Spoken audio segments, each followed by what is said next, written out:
Glória a Deus. Graça e paz, igreja do amor. Amém? Amém.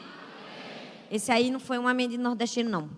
Vamos fazer um amém mais forte, porque, sinceramente, gente, esse já é o terceiro culto que eu prego. Meu amém é mais forte que o de vocês. Amém. Vamos lá? Graça e paz, igreja do amor. Amém? Amém. Eu sabia que vocês podiam fazer algo melhor. Glória a Deus. Como eu já falei, nós já estamos no nosso terceiro culto. Tem sido uma bênção esse dia todo. Nosso pastor mandou um abraço para todo mundo. Ele não está aqui, ele está em Roraima. Mas, gente, Arthur é muito engraçado. Ele já mandou para mim aqui, de meia em meia hora, ele manda uma foto de um lugar diferente da igreja, que ele tem no celular acesso a todas as câmeras. Ele manda foto do Ministério Infantil do culto. Eu tô vendo, já tem quantas pessoas no culto e tal. Ele sabe tudo, ele monitora, ele não aguenta. Ele tá longe, mas ele tá aqui, entendeu? Na hora do intervalo, eu me deitei ali no sofá um pouquinho para descansar. Ele fez: tô te vendo aqui deitada no sofá. Eu, meu Deus. Glória a Deus. Ele não está aqui, está em Roraima. Amanhã ele chega. Quarta-feira já está aqui com a gente. Mas, gente, deixa eu, antes de começar a palavra, eu queria falar algo muito especial para vocês. Ontem a gente começou o nosso projeto nas escolas públicas.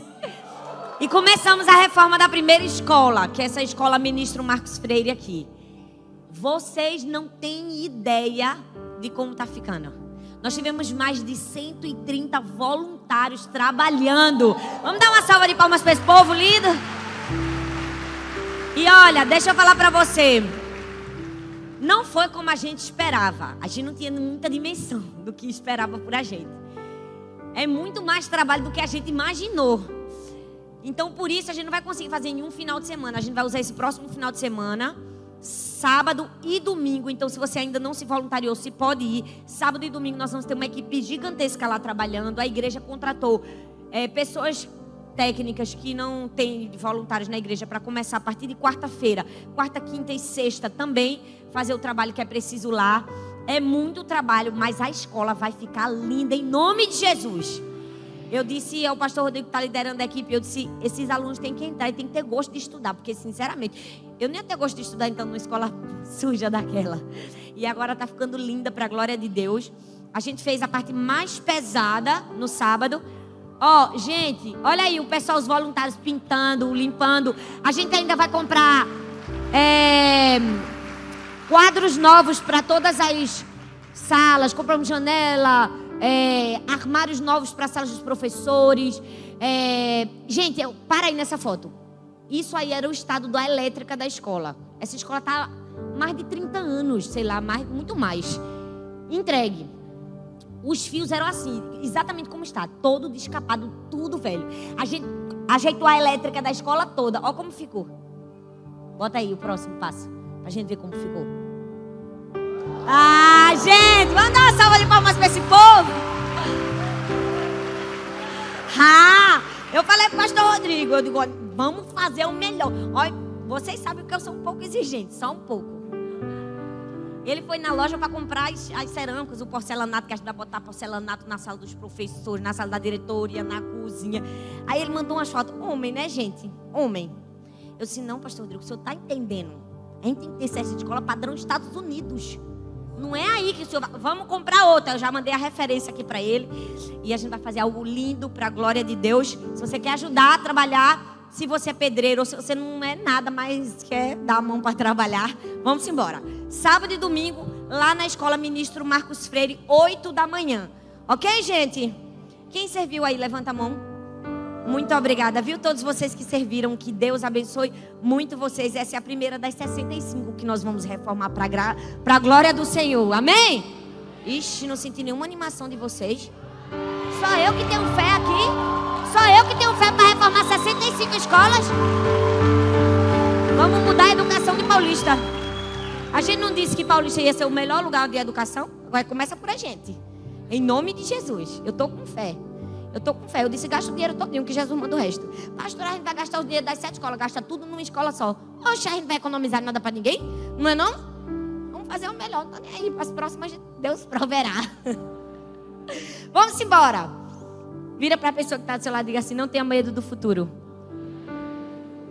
Agora olha para outra, eu sei que ela foi sua segunda opção, mas ela também é importante para Deus. Diga a ela, não tenha medo do futuro. Amém? Vamos orar? Feche seus olhos. Senhor, muito obrigada. Muito obrigada por estarmos na tua casa. Estamos aqui porque te amamos, porque te desejamos, porque queremos ouvir a tua voz. Fala conosco, nos ensina a tua palavra, nos mostra o caminho, a direção, que nós possamos sair daqui encorajados e crendo que o Senhor tem um futuro de paz e esperança para cada um de nós. Nós te oramos e te agradecemos no nome de Jesus. Amém. Eu vi a história de um menininho que tinha 10 anos e estava viajando de avião sozinho. É muito comum isso.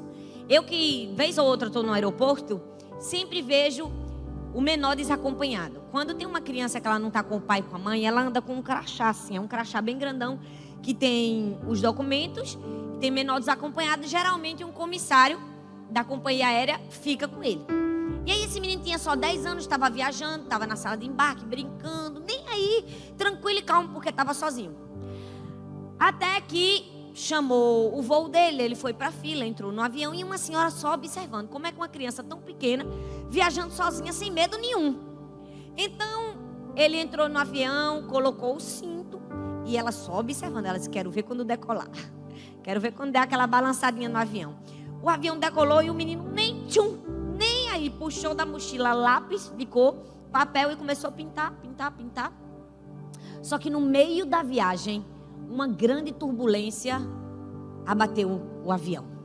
E aí, gente, no meio da tempestade do avião, balançou. Nessa hora, todo mundo vira crente e clama por Deus. Deus! Foi aquele desespero dentro do avião. E os adultos choraram, gritaram, meu Deus, aquele escândalo. E o menino nem aí, calmo, do jeito que estava sentado, ficou. E a senhora disse, não é possível. Quando a turbulência acabou, ela chegou junto daquele menino e disse, meu filho, eu estou lhe observando desde a sala de embarque. Percebi que você está aqui sozinho e que não tem medo nenhum. Você não tem medo desse avião cair não e a gente morrer. Perceba que ela pintou o pior cenário possível com uma criança de 10 anos. E aquela criança olhou para ela e disse assim, por que eu teria medo? Meu pai é o piloto. Deixa eu te dizer uma coisa, para que ter medo se o nosso pai é o piloto? Não precisamos ter medo do futuro se Deus está no comando da nossa vida. Mas sabe qual é o nosso problema? Nós fazemos da vida um avião. E a gente só quer saber o destino. A gente está preocupado com o destino. Quando a primeira turbulência chega no nosso avião, a gente se desespera. E às vezes o que é pior, a gente pinta o pior cenário possível do futuro. Quando a gente não parou para perceber que quem está no comando do nosso avião é o nosso Pai. Deixa eu te dizer, eu não sei como você chegou aqui. Eu não sei se você tem medo do futuro ou se alguma vez na sua cabeça algum pensamento de dúvida, de angústia sobre o amanhã já se abateu sobre você. É certo que o futuro é algo que traz para todo mundo uma certa incerteza, um certo medo. Quem nunca fez perguntas sobre o futuro, gente? Quem nunca perguntou, meu Deus, o que vai ser de mim quando eu tiver 60 anos? Quem nunca se perguntou, principalmente em tempos como esse de reforma da Previdência, será que eu vou conseguir me aposentar? Ou talvez você já se perguntou, será que um dia eu vou me casar? Não fica com esse silêncio não, que eu sei que você já fez essa pergunta para Deus. Não foi, Brenda? O aniversário dela essa semana, eu estou orando e abençoando ela com o casamento, Brendinha, receba em nome de Jesus. Talvez você já se perguntou, será que um dia eu vou ser mãe? Há tantos anos eu tento e nunca consigo. Perguntas sobre o futuro sempre estão cercando a nossa mente. E hoje eu quero falar sobre duas mulheres que tinham tudo para ter medo do futuro. E na vida e na história delas, nós vamos entender 3 lições preciosas para viver sem medo do futuro. Quem eram elas? Noemi e Ruth. Você pode abrir a sua Bíblia, por favor, em Ruth, capítulo 1, a partir do verso 1.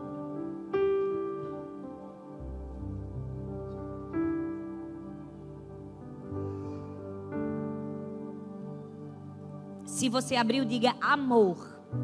Se você não abriu, diga misericórdia. Meu Deus, minha gente. Glória a Deus que Deus tem misericórdia, né? Então se Ele tem, eu tenho também.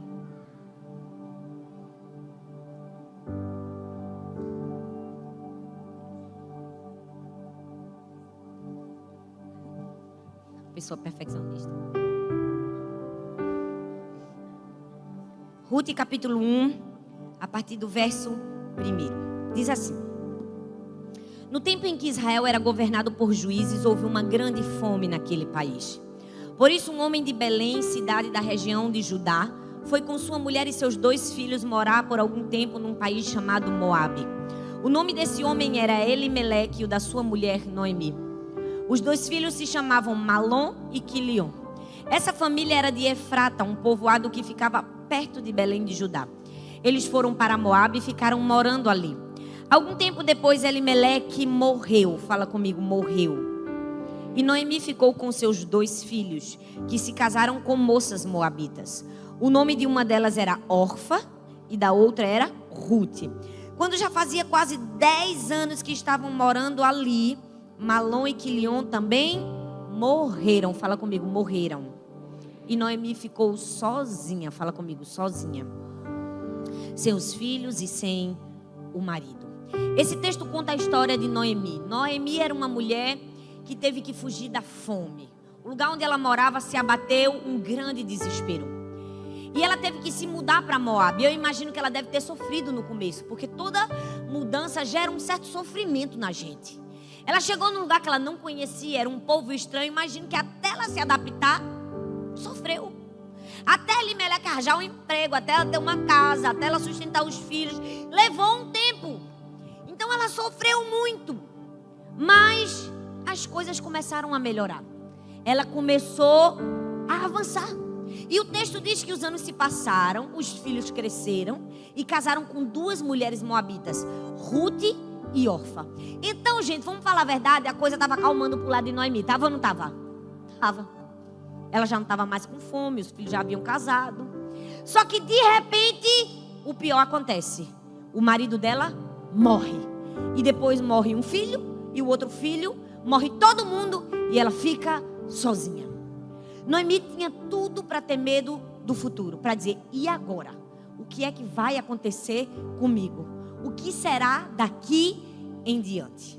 E nesse texto nós vamos aprender como se manter inabalável e confiante, sem medo do futuro, diante de situações difíceis. Primeiro lugar, para você não ter medo do futuro, entenda que Deus é o dono do futuro. Você pode dizer comigo, Deus é o dono do futuro. Sim, Deus é o dono do futuro. A Bíblia diz em Jeremias 29:11, eu é que sei que pensamentos que tenho a vosso respeito, diz o Senhor. Pensamentos, planos de paz e não de mal, para vos dar um futuro e uma esperança. Deus é o dono do futuro. Deixa eu te dizer, o futuro não é um tempo, o futuro é um lugar. Deus já foi lá, já conhece o nosso futuro. Ele está apenas nos levando para lá. Deus é o dono do nosso futuro. Mas sabe qual é o nosso problema? Às vezes a gente não confia o suficiente em Deus como dono do nosso futuro. Por quê? Porque nós colocamos filtros humanos imperfeitos em Deus. As pessoas falham com a gente transfere para Deus. Meu marido me traiu, Deus também pode me trair? As pessoas não são fiéis comigo, será que Deus também é? Se ninguém me deseja o bem, será que Deus também deseja? Quantas vezes, até inconscientemente, a gente duvidou de Deus? Será mesmo? Será mesmo que Deus tem um futuro de paz e esperança para mim? Será mesmo que Deus tem planos bons ao meu respeito? Nós transferimos para Deus aquilo que nós sentimos das pessoas. Mas deixa eu te dizer, Deus é digno de confiança. Nós podemos confiar no futuro. Por quê? Porque Deus é digno de confiança. E Ele não precisa fazer todas as nossas vontades para ser digno de confiança. Mesmo sem fazer todas as nossas vontades, Ele continua sendo digno de confiança. O problema é a gente só dar confiança para quem faz tudo que a gente quer. Não é assim. Quantas vezes você já quis entrar por uma porta, você sonhou, é aquilo, e Deus fechou a porta? Quantas vezes você disse, agora é esse lugar? Quando você abre a porta, você viu o quê? Pá! Uma parede. E às vezes, quando a gente abre uma porta e vê uma parede, a gente tem a tendência de querer pular pela janela. É ou não é? Não vai adiantar. Precisamos entender, Deus é o dono do nosso futuro. E mais, Deus é digno de confiança. Amém? Ixi, vocês não estão me ajudando a pregar não, gente. Já estou pregando pela 3ª vez. Eu acho que essa é a 8ª vez que eu prego essa semana. Você poderia ter um pouco de piedade comigo, pelo menos dizer, amém, glória a Deus, pastor, é isso mesmo, aleluia. Obrigada.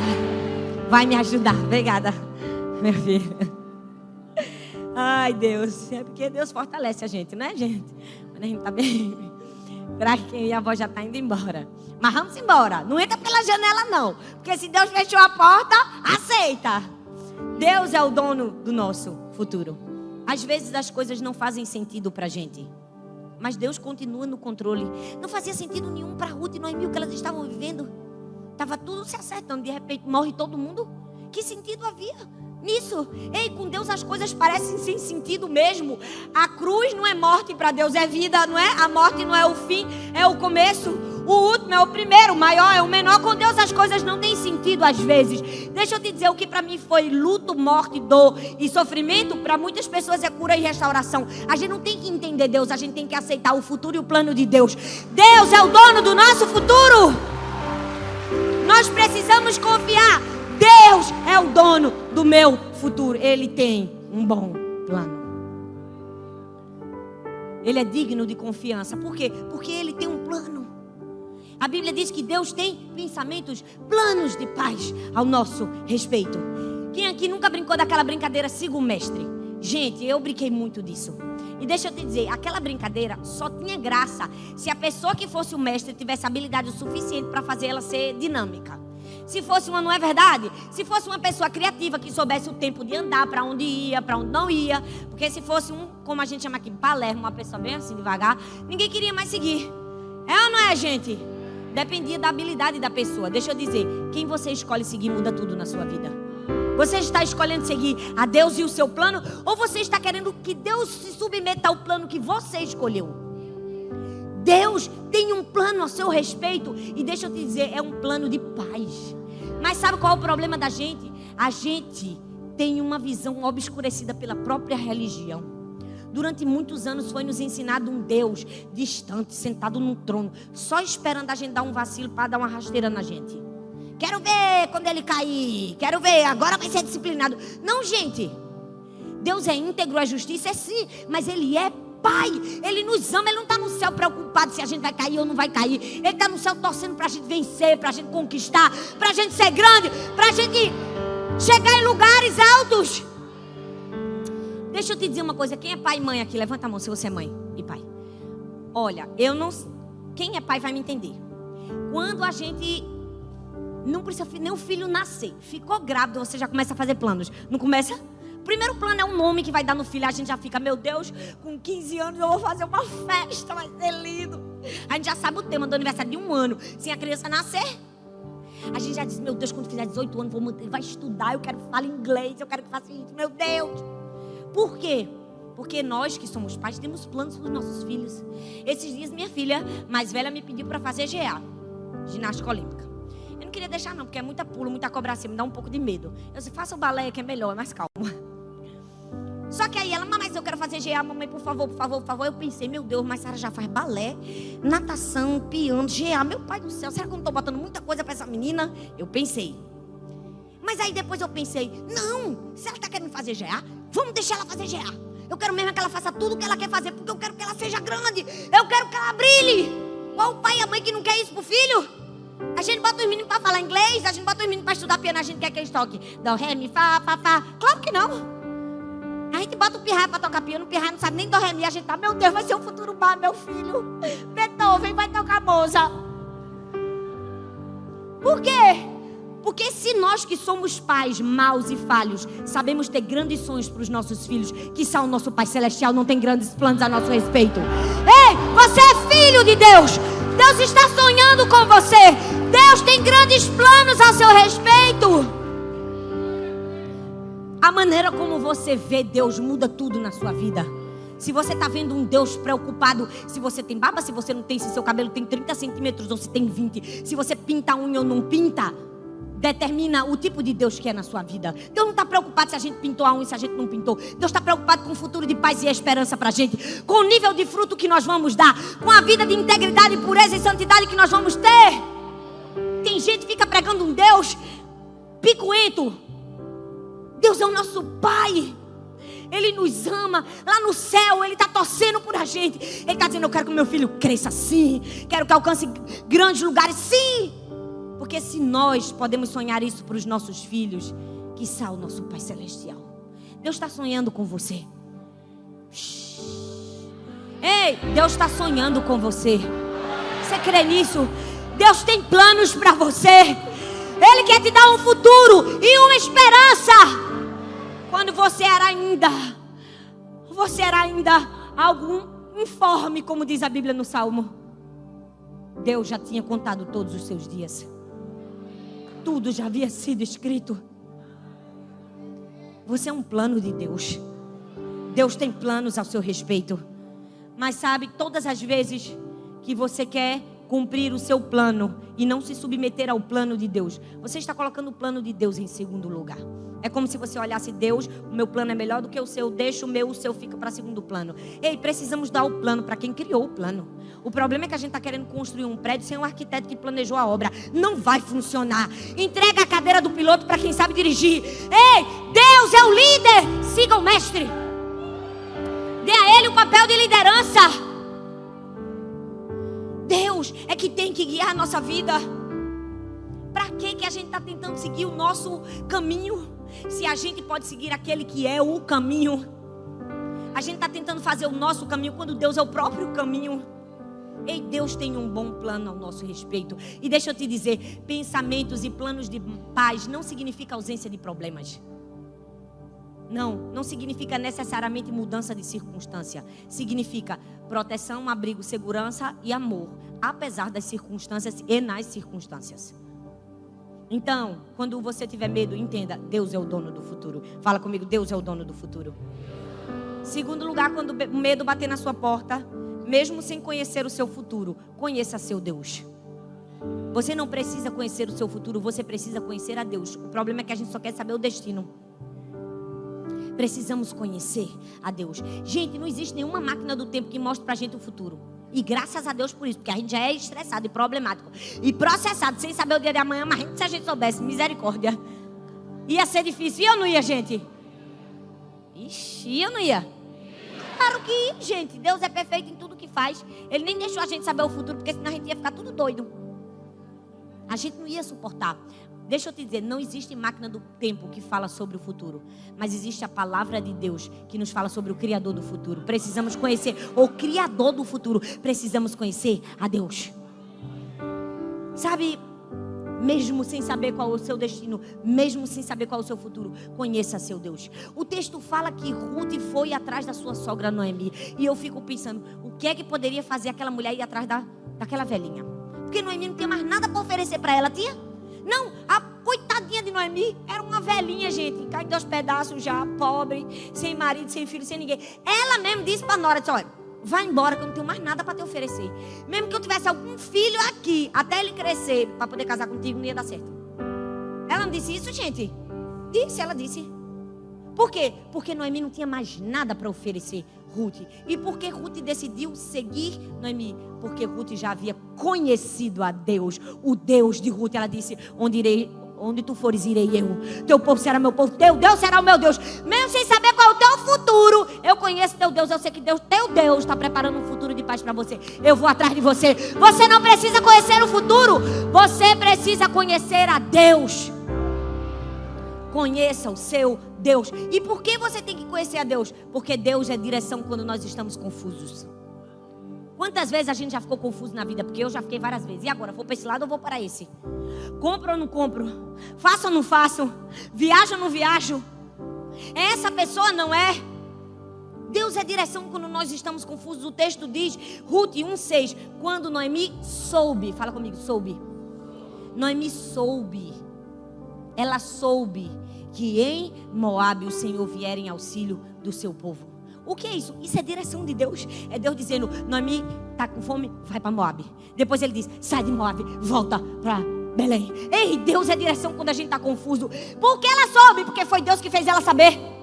Porque Deus é direção quando a gente não sabe para onde ir. Ei, Deus já tinha um plano arquitetado na cabeça, gente. Deus estava ensinando a Noemi. A Bíblia diz em Provérbios 3, 5 e 6: confia no Senhor de todo o teu coração e não te apoies no teu próprio entendimento. Reconhece-o em todos os teus caminhos e Ele endireitará as tuas veredas. O que é que a Bíblia diz? Confie em Deus, não confie em você. Confie em Deus, não confie no seu conhecimento. Siga a orientação de Deus. Porque Deus é direção quando nós estamos confusos. Se Deus, gente... Esses dias eu estava assistindo um desenho com minhas filhas. Storyboards. É um desenho de curiosidades e que ensina muito as crianças. E estava falando sobre o universo, os planetas e todas as curiosidades. E eu fiquei tentando decorar o nome dos planetas, porque eu sou dessas. Eu disse, meu Deus, eu tenho que saber essas coisas. Uma hora eu posso usar isso aí em algum momento na minha vida, no sermão. Não consegui.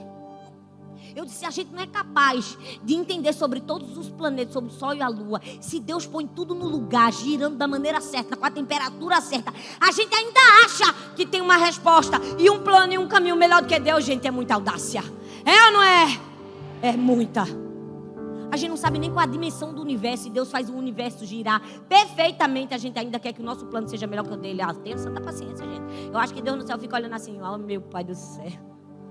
Ó, sabe de nada, inocente. É como se Deus fosse o maior e o melhor GPS de todos os tempos. O melhor Waze, o mais moderno, que nunca erra. E a gente ainda insistisse em parar no meio da rua e perguntar para um desmantelado no meio da rua o caminho. Se a gente tem o melhor GPS de todos os tempos. Ei, é Deus que você precisa procurar. Deus é direção quando você estiver confuso. O problema é que a gente procura todo mundo. A gente procura a amiga, a mãe, o pai, a cabeleireira, a vizinha, o líder de célula, o pastor. E por último vai procurar Deus. Não, gente. Deus é direção pra gente. Tem gente que procura até no horóscopo, mas não procura em Jesus. Ah, Senhor. Deus é direção quando nós estamos confusos. Deus estava ali, Noemi estava confusa, mas Deus, calma, eu estou guiando você. Vai para lá, vem para cá. Você precisa confiar em Deus.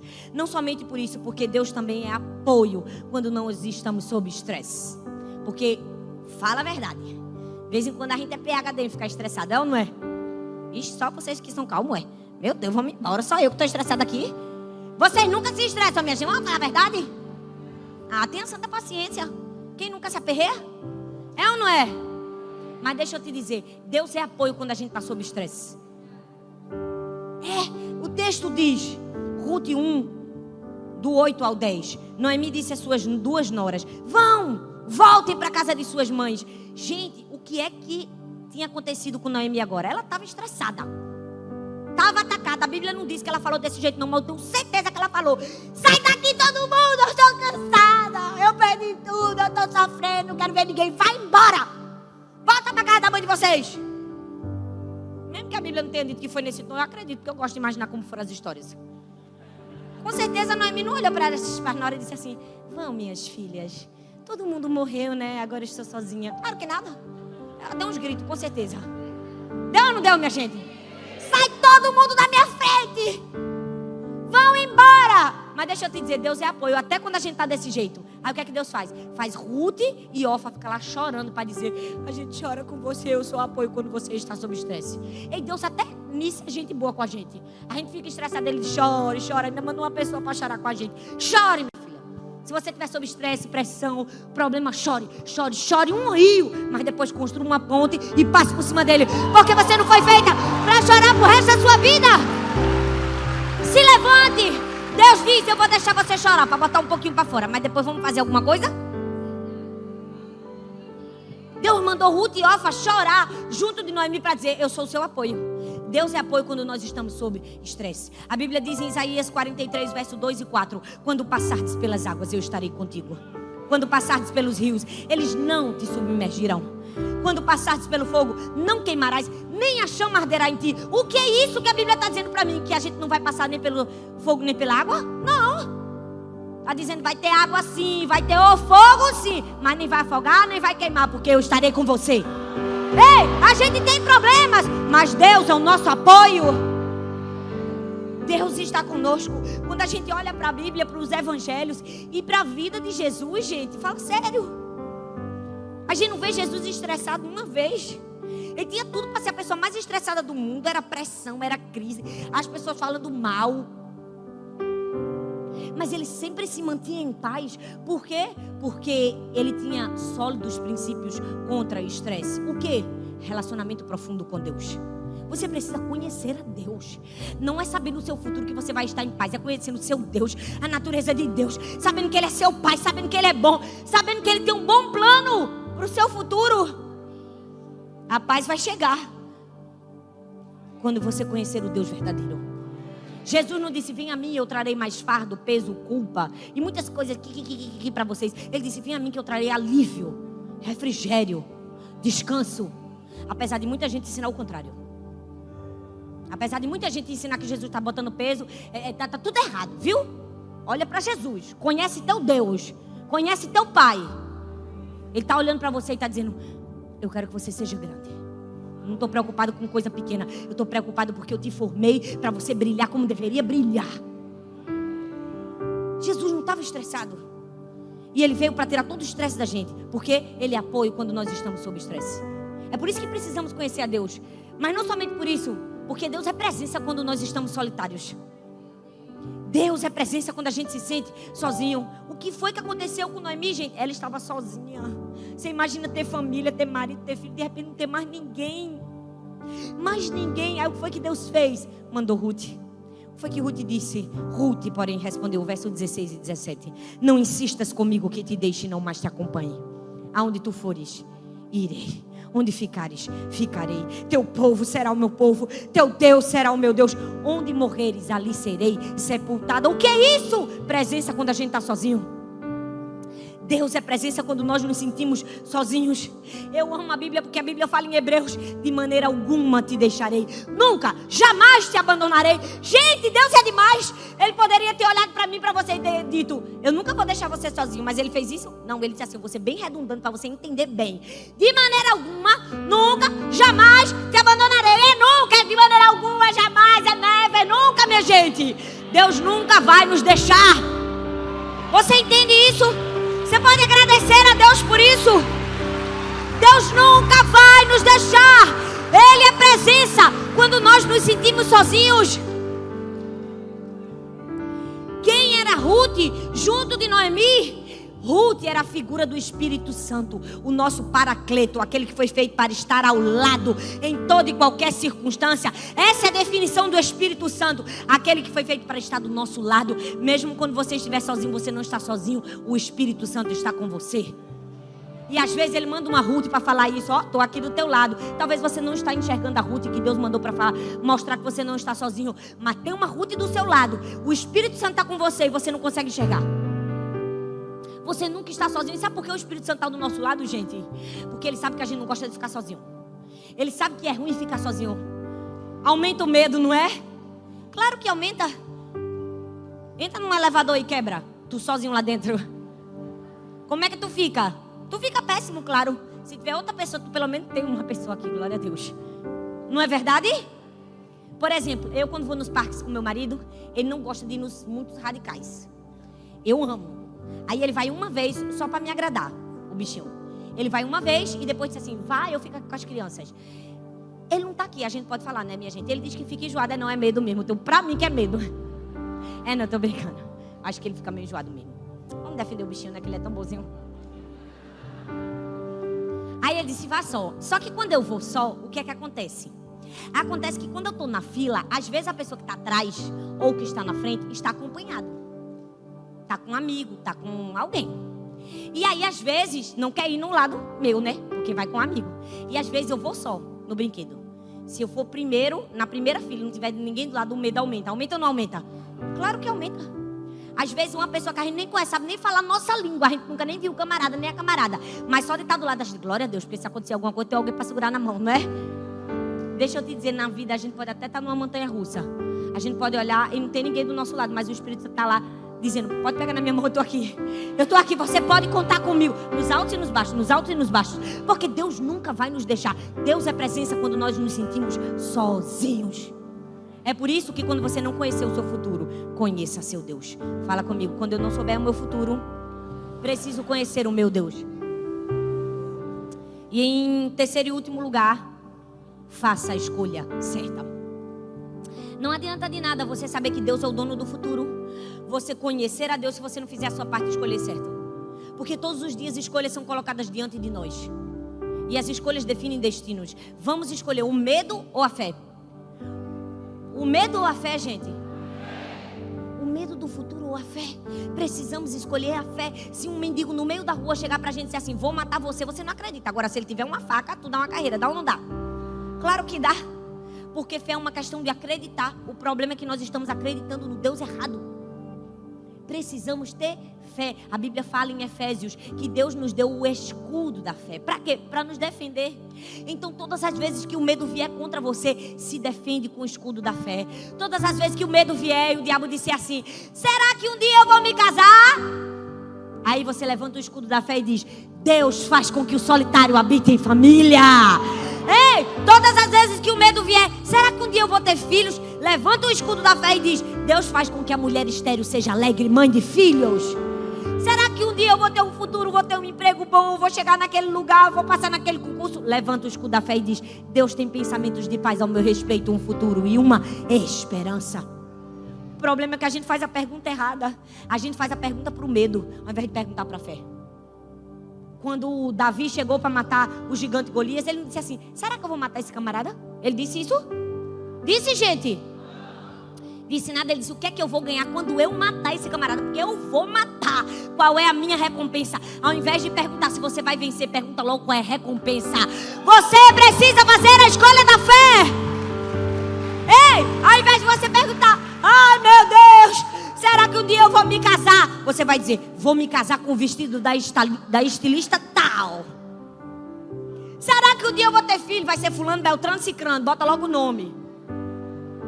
Será que um dia eu vou passar naquele concurso que eu estou estudando tanto? Meu Deus, você tem que perguntar: o que é que eu vou fazer com o meu 13º salário? Faça a pergunta certa. O problema é que nós estamos nos entretendo e fazendo perguntas com os nossos medos, ao invés de fazer com a nossa fé. Precisamos fazer a pergunta certa. Uma vez eu ouvi a história de uma menininha que estava pedindo um sorvete para o pai. E ela: papai, a gente vai tomar sorvete. Mas o pai tinha encontrado uma pessoa no meio da rua, estava conversando, e o pai: peraí menino, peraí que eu estou conversando. Papai, a gente vai tomar sorvete. Ela: peraí, eu sei o que é isso, eu passo isso direto. Tenho muita pena das minhas filhas, porque a gente anda 10 passos em direção à sorveteria e para falar com uma pessoa no shopping. Aí elas ficam: mamãe, a gente vai para a sorveteria. Eu: calma, vai ter alguns obstáculos ainda na frente, mas a gente vai chegar lá. Depois de uma longa estrada, daqui até ali, a gente chega. E aquela menina estava: papai, a gente vai tomar sorvete? Papai, a gente vai tomar sorvete? Pai, peraí, menino, deixa eu terminar de falar aqui. Papai, a gente... Até que ela decidiu fazer a pergunta certa. Ela disse: papai, qual é o sabor do sorvete que o senhor vai querer? Aí o pai: rapaz, eu tenho que comprar um sorvete para essa menina, que a fé dela já está escolhendo sabores. Ei, sua fé precisa escolher sabores. Ao invés de perguntar: papai, a gente vai tomar sorvete? Pergunta: qual é o sorvete que o senhor vai me dar? Qual é o sabor? Faça a pergunta certa. Tenha a escolha certa. Escolha a fé, não o medo. Mas não somente isso. Escolha a obediência. Obediência. Porque não adianta de nada você saber que Deus é o dono do futuro, conhecer a Deus, se você não obedece. Você precisa obedecer. Ao invés de gastar toda a sua energia com medo do futuro, faz no presente o que Deus já te mandou você fazer para você chegar no futuro. Obedeça, eu acredito. Olha, pensa se tem um princípio na minha vida que eu acredito, é a obediência. Porque se você obedecer, vai ter favor e graça de Deus para você. Pode ser no tempo, pode não ser no tempo que você queria, mas vai chegar. Vai chegar. Hoje tudo que eu vivo na minha vida, na minha casa, na minha família, na igreja, no ministério, em tudo, é favor de Deus, é graça, misericórdia. A gente pensa numa coisa que a pessoa não merece. Nada. Deus quis assim: pronto, vou dar, pronto. Mas deixa eu te dizer, tem uma parcela, nem que seja mínima, mas tem de obediência. Tem. Porque quando você escolhe obedecer, a recompensa de Deus para você. Faça a escolha certa. Por que é que Ruth casou com Boaz? Por que é que saiu da miséria de catar espiga de milho no chão, que ia morrer de fome com aquela sogra dela, Noemi? Porque ela obedeceu. Porque Noemi disse assim: ó, faz isso, isso, isso. Ela fez isso, isso, isso. Noemi disse assim: ó, toma banho, se deita no pé do camarada. Ela fez tudo. Quando ela fez tudo, ela ganhou o príncipe. E ainda mais, o nome dela entrou na linhagem do Messias. Por quê? Por causa de uma obediência.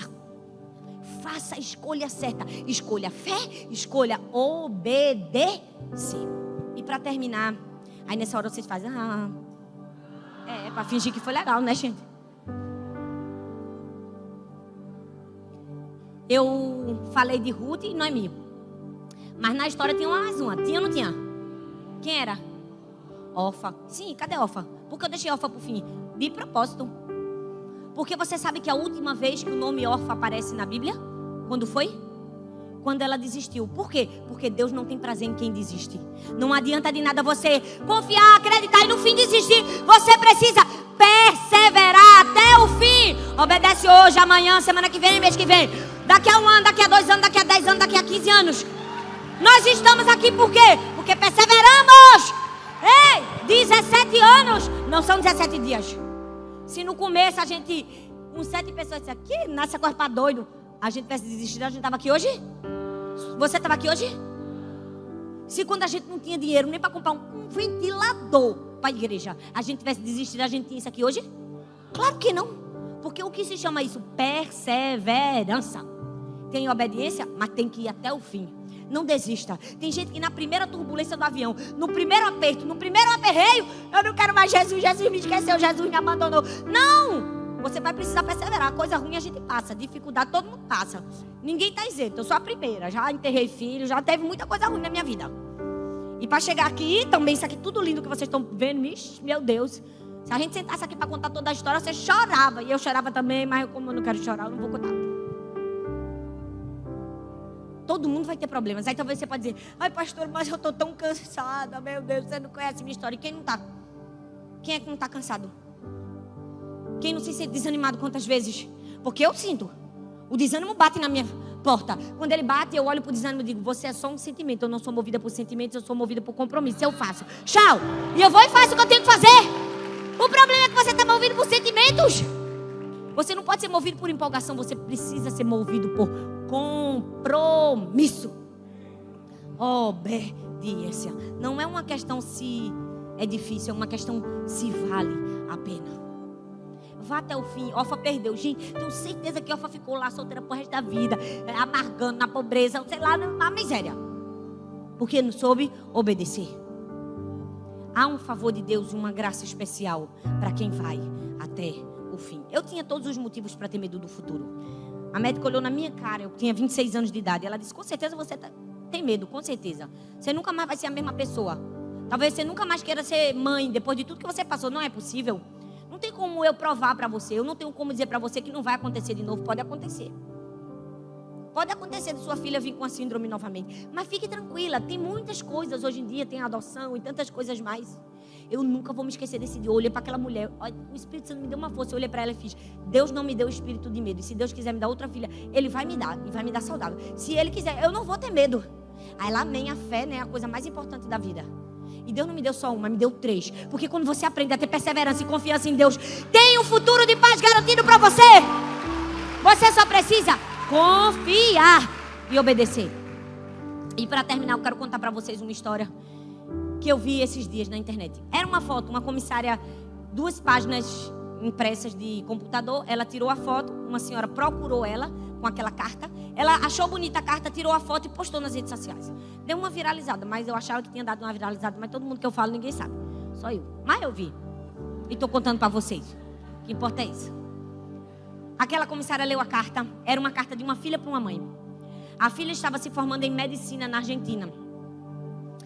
E queria que a mãe fosse no dia da sua formatura. Só que a mãe era uma mulher muito simples, muito pobre. Nunca tinha viajado de avião nem sequer uma vez. Nem num voo nacional. Imagina pegar um voo internacional. Logo na primeira vez. E a filha escreveu uma carta para a mãe de como ela faria tudo. E a filha escreveu em mínimos detalhes. Ela botou, número 1, mamãe, quando você chegar no aeroporto, dirija-se ao balcão da Latam. Quando chegar lá, dê sua carteira de identidade e esse papel que eu lhe dei. E fale para a moça que você nunca viajou de avião. Ela vai acompanhar você. 2, mamãe, depois a moça vai com você até uma fila. Vai ter uma esteira do lado, você vai precisar tirar sua bolsa. Coloque em cima da esteira. Fique calma, mamãe, do outro lado a bolsa vai aparecer. Se por um acaso você passar por alguma coisa e fizer uma zoada, não tenha medo. Só precisa tirar o relógio ou talvez o seu sapato. Coloque na esteira, fique calma, vai aparecer do outro lado. Passe. Quando você passar, pegue de volta a sua bolsa, seu sapato, coloque e continue andando em direção ao avião. A filha escreveu pormenorizadamente. Ela disse, quando você entrar no avião, mamãe, lá em cima vai ter um maleiro. Você vai achar o número da sua cadeira assim, assim, assim, assado. Você vai colocar a sua bolsa lá, sentar na cadeira, coloque o cinto. É só puxar para frente, mamãe. Sente. Se você precisar ir no banheiro, não se preocupe. Tem um na frente do avião e um lá atrás. É pequeno, é apertado, mas você vai apertar assim, assim, assim, assim, assado. Volte para a cadeira, coloque o cinto de novo. Espere, alguém vai levar um lanche até a senhora. Ela explicou direitinho tudo o que ia acontecer com a mãe. Depois ela disse, você vai sair, vai passar pela alfândega, vai dizer isso, vai fazer aquilo, aquilo outro. E no fim da carta é a parte mais linda. Porque ela escreve assim, mamãe, eu só quero que você saiba que eu sou muito grata por você estar fazendo esse sacrifício para estar comigo nesse dia tão especial. Eu sei que para você é tudo novo, você não entende, você não sabe nada do que vai acontecer com você, mas saiba que eu estou muito feliz de você vencer tudo isso para estar comigo. Deixa eu te dizer, Deus é como essa filha. Ele escreveu uma carta para mim, para você, dizendo, filho, na vida vai ser assim, faça isso, faça assado, tire sua bolsa, em algum momento você vai ter que jogar em algum lugar, depois eu te dou de volta, faz isso, faz aquilo, mas no fim você vai chegar no destino que eu preparei para você. O que cabe a nós? Obedecer. Fique em pé no seu lugar.